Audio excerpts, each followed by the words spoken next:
In today's video, I'm going to teach you how to combine first name and last name into one cell in Excel. Open Microsoft Excel from the Start menu. Then load the workbook you want to use for combining the names. Once the sheet is open, go to the row where the first combined name will appear. For this example, click cell D2 so that cell is active and ready for a formula. Now we'll combine the first name and last name using the ampersand operator. With D2 selected, start typing the formula exactly as shown on screen. Type equals. Then click the first name cell in row 2, which is A2. Type an ampersand.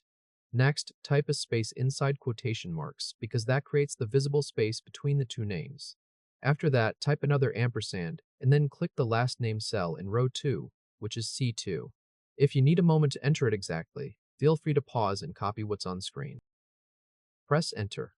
Excel now combines the two text values into one result in D2, and that cell should display the full name, Sarah Thompson. The formula is joining the contents of column A, then a type space, then the contents of column C, all in a single cell. Click D2 again to reselect it. In the lower right corner of the cell, you'll see the small green square called the fill handle. Move your pointer over that square, then double-click it.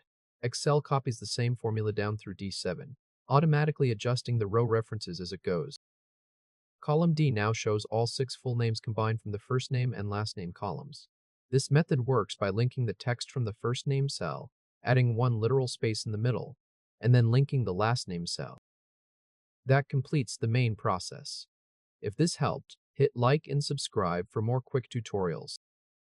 You may also notice in the finished worksheet that columns D, E, F, and G each show the 6 combined names. Columns D and E display first name plus last name only. Column F uses text, join and includes the middle name. While cleanly handling the rows where the middle name is blank, column G contains static flash field text. This lets you see different ways Excel can combine name columns